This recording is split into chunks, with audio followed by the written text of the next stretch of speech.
This is the Global Podcast Network, where executives and professionals connect, share, and inspire.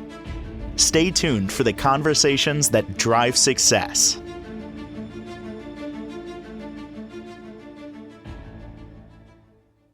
Welcome back, everyone.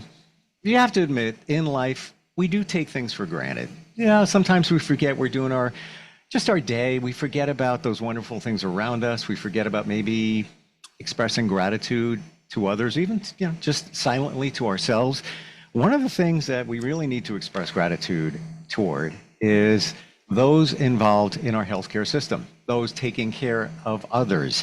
We're going to dig into that today and a lot more, including something called spiritual fatigue. I'd like to say that I'm on a spiritual journey. I've been plugged in, never heard those two words said before. So I'm looking forward to finding out a little bit more about that from the man behind EutychusWindow Ministry, and he is the Reverend Nick Charles, and he is back with us today. How you doing? I'm doing pretty good. It's Friday. I mean, what's to be upset about, right? Exactly Heading into right. a weekend. Yeah. Exactly right. We've been waiting for you, and then we only get, here's the gratitude thing. There's only like 52 of them a year, so embrace it and love the Friday. Right. Absolutely. Well, I'm so glad you're here, and first and foremost, spreading the message about those who care for others in our healthcare system.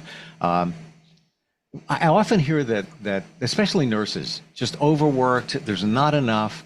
What are you hearing? What do you want us to know when it comes to the healthcare system? Well, I am a long-term healthcare worker. I've been in healthcare since 2006.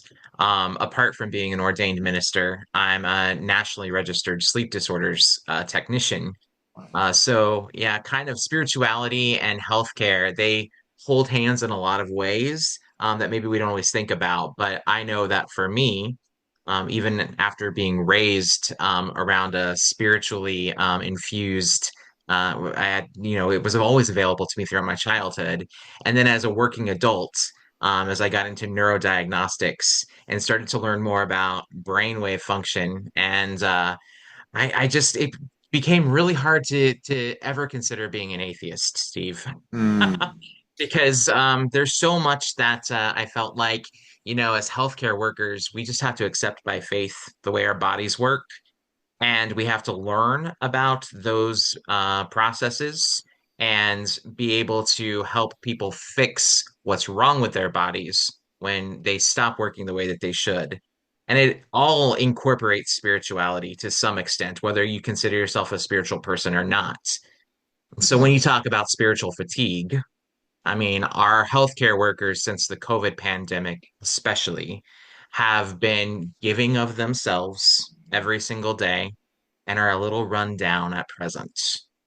So I really want to encourage people to identify healthcare workers that you know in your friend group or family and just check in, make their well-being a priority.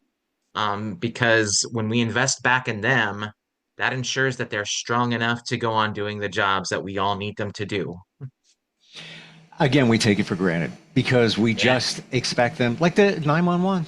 We expect the Yeah. police department to be there and show up, and yes, Yeah. that's why they're doing what they're doing, but doesn't mean that we don't keep them in our good graces. Where would we be? Where would we Right. be with that? And you know what? I believe in interesting synergy. You work with people that have sleep issues, right? Right. Absolutely. For almost 20 years. Isn't it funny that you're here today serving almost as a wake up, if you will? Right. I'm just saying. Well, and honestly, that was the thinking behind how I chose my name for the organization. Eutychus Window is the name of my ministry, my budding ministry, because I just got ordained formally about 2 months ago Oh, after a wow, 2-year congrats. program. Yeah, Oh, thank you. But yes, Eutychus is from the New Testament. And I was raised Christian, and the Christian expression of faith is the one that I claim as my own. And so I like to find these stories that maybe not a lot of people know about from the Bible, and kind of serve as a medium to help people remember the lessons from those less often quoted Bible stories. And Eutychus in the New Testament book of Acts is a young guy who is listening to the Apostle Paul. There's a major character most of us have heard of as he's delivering a sermon. And this particular sermon goes very, very, very late into the night. And Eutychus is in the sanctuary area in this particular building is on the third floor. And he has taken a seat in an open window because it's standing room only. Um, he begins to get kind of drowsy listening to the minister ramble on and falls asleep and falls out of the third story window to his death. Not the happy ending we want here for sure. So thankfully, the Apostle Paul stops preaching and goes down and is able to administer supernatural healing and resurrect Eutychus from the dead. And I thought, that's a cool story for a lot of reasons. I liked it first because of the sleep disorder connection. Right. Eutychus is falling asleep. Maybe he's a narcoleptic. We don't know. But But you know what? the From his death, I'm just saying here, at face value, it woke people up. well, what it did was it forced the Apostle Paul to stop participating in the religious agenda of the moment and start serving and meeting the practical needs of the people who would practice the religion. So I think when we talk about spiritual fatigue, that's the reason for that for so many people is that we've lost our ability to connect spiritually because we've maybe fooled ourselves into thinking that practicing religion should take priority over practicing spirituality. When we actually set the religion aside long enough to remember the spiritual component, wow, we become suddenly capable of interacting with the supernatural and to the effect that our everyday reality is altered for the better. You're reading my mind. Oh, cool, cool. It's I'm crazy. glad. It's Yeah. it's crazy, and I'm very transparent. I will share. I was raised Catholic, Okay. and went to church, but not all the time, but try to go as often as possible. And a few years ago, they asked me to read at church. They said, "Hey, I have a good voice. Can you come in and read?" So they put me on the schedule two Sundays a month, and I would go in and I read as what I was given to read. But here's the thing: I don't have a great memory for that kind of stuff. I can never be a ballroom dancer. Never say never, but it's just not my thing. Remembering the formatics, put the book here, do this. If somebody's not here, you have to read this. If they're not, blah, blah, blah, blah, blah. And even the Yeah. things that I was reading, I wasn't even sure. I'd have to check the night before. What's the pronunciation? I don't want, see the priest giving me the eye if I said it wrong. Yeah. Felt like a lot of pressure on me. The reason I bring this up is I felt like I was getting caught up in the religious aspect of it or the formatics of it. And I started feeling disconnected. I actually started feeling down. Like I'm not looking Yeah. forward to coming to church anymore. Right. So I pivoted over from that to a Christian church. And again, try to go as much as I can.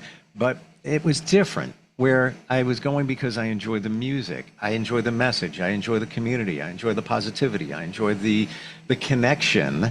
And it was at that time, maybe intentionally or not, that I felt I started becoming more spiritual. Just paying attention to things around me, things that happen. I believe things happen for a reason. It just allowed me to open my eyes when I wasn't getting caught in the formatics of a religion. Nothing wrong with the Catholic Right. religion, No, that's fine. at all. Nothing at all. We need religion to be the foundation sometimes. But we have to build on that foundation. Otherwise, we're not making the most of the space. So, it's like nutrition. You can learn about nutrition and you can espouse different facts about nutrition, but until you're incorporating nutritious decision making into your life, are you benefiting from nutrition? So, what I want to ask people to do who feel spiritually fatigued is do a self audit and say, do I feel like I'm benefiting from whatever my exposure to religion is? Mm, And I mean, this isn't just a problem within, our our religious backgrounds of whatever we came from. It's not just a Catholic problem. It's Sure. not just a Protestant problem. It's in every major world religion. We have a lot of people right now who are spiritually fatigued and who are spiritually hungry and want life to Hmm. feel like it means more than what it does. And so that they can infuse that into their everyday life and feel like they're living with purpose. But they can't do it because we've majored so much on the religious component and ignored the spirituality component. And they're meant to work together and to complement one another. So you can't focus on one to the detriment of the other. And if you do, I think what happens is you end up living in a society very much like the one we all find ourselves living in right now, where we're all just, we're very passionate about preserving the tradition and, maybe there's sentimental value attached to all the religious practices that we've all grown up with. But as far as actually practicing and spiritually engaging, we don't do it because we don't know how. And it's actually a really simple thing to start to implement into one's life. And that's where I come in. If you are a healthcare provider or any person who's feeling burnout because you're constantly giving of yourself, I mean, this Mm. is Mm. this is something that's common just in parents raising kids, feel like they constantly give of themselves in that same way as a doctor or a nurse, and they become depleted.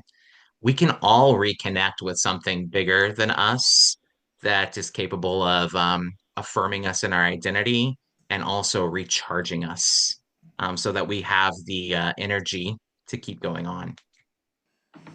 It, you're a mind reader.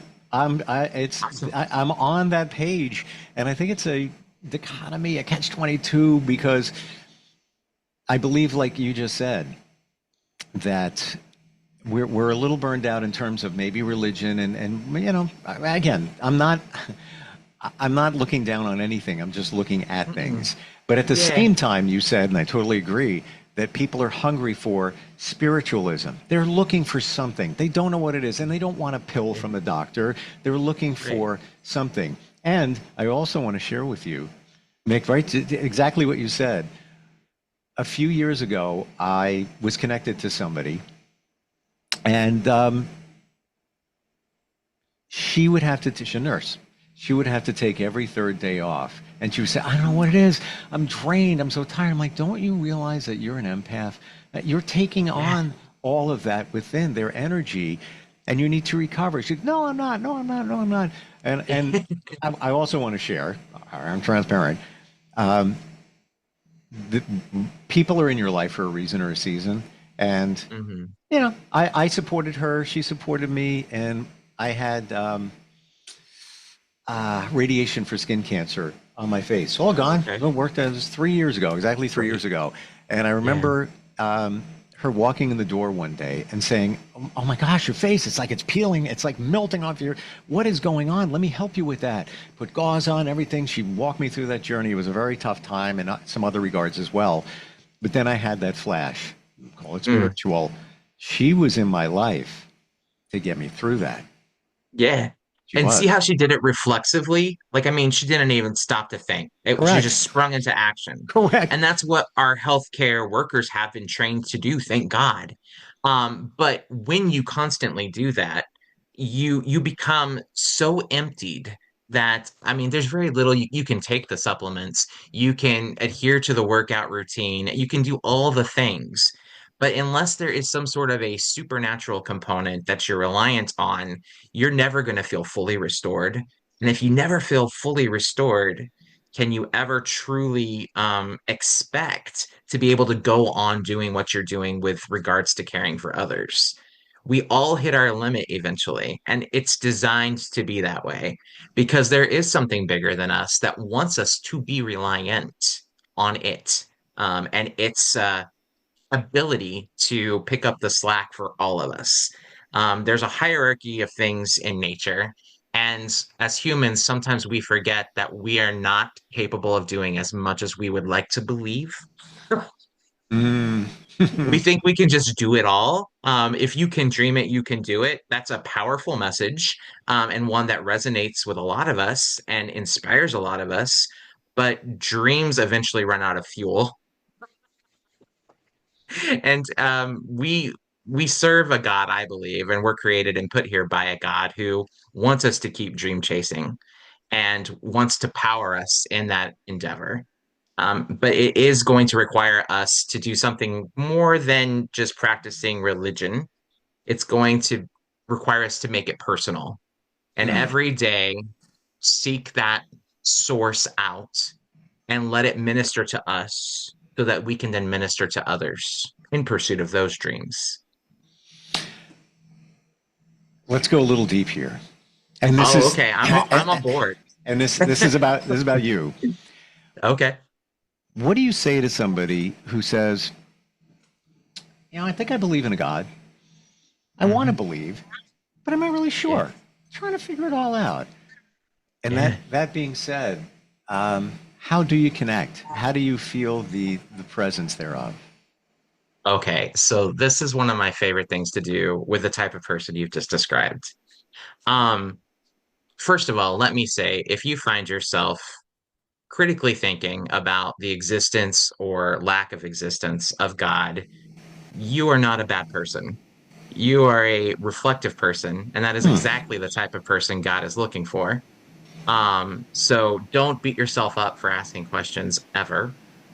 But secondly, maybe take a moment and realize that proving the existence of God to yourself is not nearly as complicated as what maybe we might think it would be.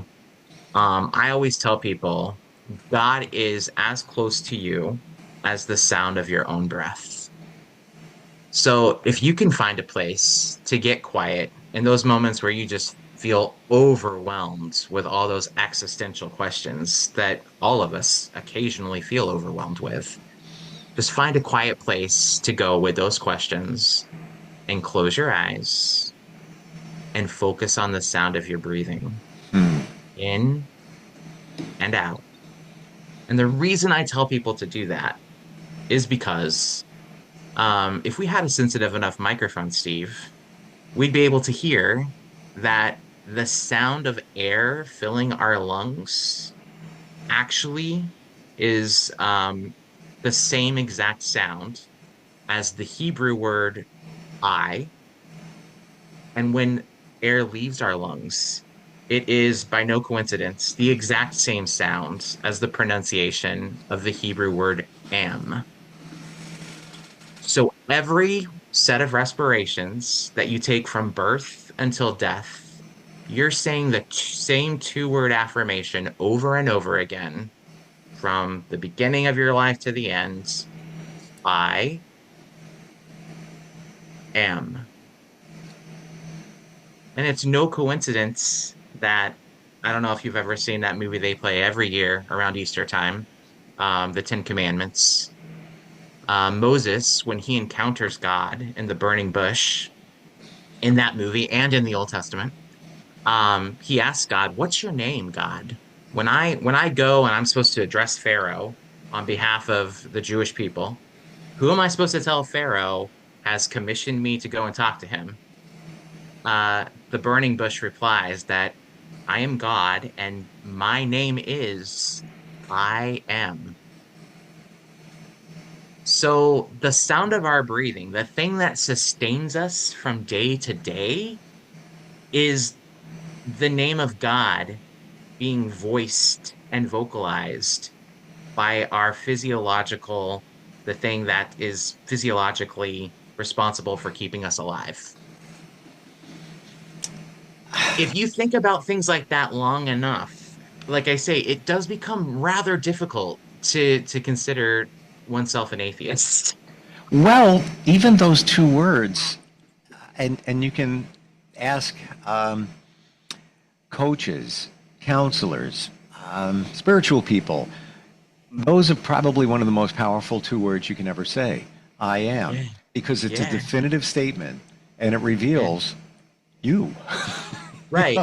And what an Look at amazing, affirmations. Look at the yeah, you make affirmations. I do them every morning. I have a gratitude journal, and part of the field yeah, there, $8 on Amazon, best thing ever, best date ever spent, because I can right. just fill it out. But it's I am. So what am Mm, I today? Dealing with I'm resilient. What am I? I am empathetic. I am. Those two words are mm, so powerful, and I never connected it that way. Can I yeah, say something that it's heavy sure, on me? Your sure. superpower is being able to explain this stuff so it's clear, concise, not boring, fresh. Um, Yeah. you've been Well, anointed in with sleep that. disorders, our big sleep disorder that we diagnose in people is sleep apnea. Mhm. Sleep apnea is something that contributes to heart attacks and strokes to an overwhelmingly undeniable degree. For sure. Well, apnea is where you stop breathing. So those people who are having these debilitating health events, they've stopped issuing that affirmation, that name of God in their sleep at night. They are not saying I am with their breath. And when we fix that problem, guess what? Their health improves. Isn't that kind of wild? Very much so. And, for anybody that's sitting here like, oh, he's just fishing for stuff. He's looking for stuff. Right, No, right, right. I sit back and I observe, and I think what you said is beautiful. Like I'm like, wow, Yeah. that's interesting. Yeah. Is that gonna make me get in my car right now and drive to church? I don't know. Maybe I'll make it on Sunday. Whatever. But Right, it right. gives you something to think about and Sure. understand. We're almost out of time, but I Okay. want to hammer you for your knowledge. We'll do it again. Absolutely. Here's my question: what is the universe? You hear this I word, the guess universe it's does this, the universe supports, the universe, the universe. What is the hmm. universe? The universe is the stage that the story of love is playing itself out on. Hmm. I mean, when you asked that question, I just had to immediately turn it over to the Holy Spirit, and I felt like that's the answer that the Holy Spirit gave. And so as people are, trying to reconnect spiritually with whatever religious background they come from, or maybe just start connecting spiritually for the first time apart from a religion, think about who am I in regards to how I'm supposed to be living out the mission to love others. I think that's what the universe is a constant invitation for us to ask ourselves that and then to flesh out that answer. So not just healthcare workers, not just people who are showing the obvious signs of spiritual fatigue, but your neighbor in general. Who is it that has a need that I can meet right now? I love it. You make it very clear and give us things to think about. Like we are all on our own spiritual journey. What I may feel or believe, you might not align with in somebody else. So we need to figure it out. But Yeah, you need the information along the way to help you figure it out, and that's what you're providing. Like I'll be sharing the I am with yeah, others. Oh, I will. awesome. I will. And on the universe thing, and I'm still trying to figure that out myself. Sure. I believe Let the me know when you universe find the answer. by 5 p.m. today. It's Right. on the clock. I believe in a way the universe is here to support us. What is it? Not really 100% sure. Yes, my friend Trish, she goes, well, who do you think created the universe? Okay. But then I've heard from others that the universe is us. It's within us. We Oh, create sure. our Yeah. universe and all of that. And that's, me trying to figure it out. But, I think there's a lot of, maybe validity in that we are the universe. And then, Absolutely. and then, Yeah. then if you want to go another layer deeper, I've heard people say that God is within all of us, and that's why the universe is within us. Well, his trademark is undeniably inside of all of us because that's the sound of our breathing that we just talked Well, there you about. go. That's that God stamped trademark in the sound of our respiration. It's like on a product, you see TM there, Yeah. GA Scott here. Yeah. Wonderful talking with you, Nick. How does somebody find out more about the ministry? I have a brand new website, courtesy of a wonderful web designer named Gabe Chividjian, and he's with Spark Sites. But my web address is www.eutychuswindow.com, and I'm going to spell that. It's www.eutychuswindow.com. And you can find us on Facebook too. It's interesting. It starts out with EU, and Yeah. doesn't the word Eucharist start out the same way? Absolutely. Yeah. Eutychus and Eucharist. Sure. Just saying. Again, I'm not reading into it. I just sit back like I'm driving as a passenger in a car driven by whoever, and Right. remember I said whoever, and I just observe. I just saw a sign come by. Yeah, Eutychus and Eucharist. I don't know. Maybe that was intentional. Maybe not. I don't know. I have a nephew who approaches car trips the exact same way. He has to tell us everything we pass. Well, I'm just looking. I'm a kid. He's a spiritual seeker. Oh, I love that one too. Great having you on here today. And if the universe says so, we'll get together again. But I really appreciate everything. Awesome. Thanks so much, Steve. Oh, thank you. We'll be right back. This is the Global Podcast Network, where executives and professionals connect, share, and inspire. Stay tuned for the conversations that drive success.